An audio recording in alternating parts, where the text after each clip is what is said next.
उत्तराखंड में एक बार फिर से विकास और प्रकृति आमने सामने आ गए हैं। ऋषिकेश भानियावाला हाईवे के नाम पर 3000 से ज्यादा पेड़ों पर कुल्हाड़ी चल रही है और स्थानीय लोग, पर्यावरण प्रेमी और संगठन इसे बचाने की लड़ाई लड़ रहे हैं। नमस्कार, मैं हूँ रक्षिता बोरा, आप देख रहे हैं खबर उत्तराखंड।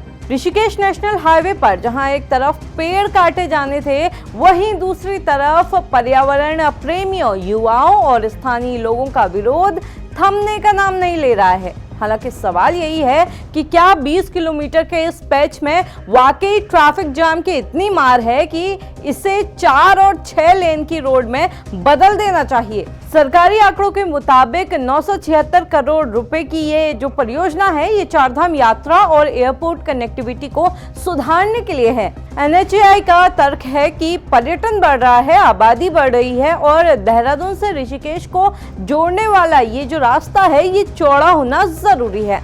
लिहाजा कानूनी पचड़ों के बाद जैसे ही इन पेड़ों को काटने की मंजूरी मिली, वैसे ही इस चौड़ीकरण का विरोध भी होना शुरू हो गया। मीडिया रिपोर्ट्स की माने तो स्थानीय लोगों का कहना है कि इस रूट पर आज तक कभी इतना ज्यादा ट्रैफिक जाम लगा ही नहीं, जिसके लिए इतने घने जंगल काटने पड़ जाए।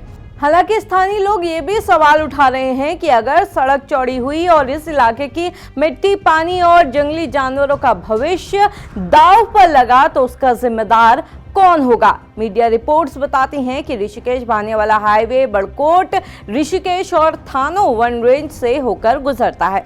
अब ये इलाका जंगली हाथियों का प्राकृतिक कॉरिडोर भी है, जहां हजारों पेड़ कटने से ये जो रास्ता है, ये 2 हिस्सों में बंट सकता है। अब जिसके चलते हाथी भटकेंगे और इंसानी बस्तियों की तरफ रुख करेंगे, जिससे इंसान और वन्यजीव संघर्ष का जो खतरा है वो भी बढ़ेगा। मीडिया रिपोर्ट्स की माने तो इस जंगल में साल के पेड़ भी बड़ी संख्या में हैं और ये पेड़ दशकों पुराने हैं, जो न सिर्फ इस इलाके को बल्कि आसपास के इलाके में भी तापमान को कम रखते हैं। हालांकि इनके काटे जाने से तापमान में भी इजाफा होगा, वहीं इस वजह से भूजल स्तर में गिरावट की बातें भी कही जा रही हैं। लिहाजा स्थानीय लोग अब वैकल्पिक रूट या डिजाइन की मांग कर रहे हैं, ताकि कम से कम पेड़ तो बच सके।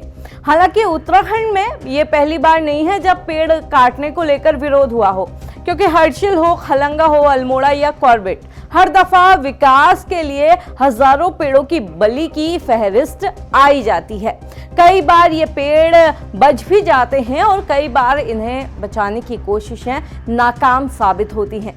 देहरादून एक बार फिर इसी विकास और पर्यावरण के बीच की कश्मकश में फंसा दिख रहा है। अब आप इस मामले में क्या सोचते हैं, कमेंट करके जरूर बताइएगा।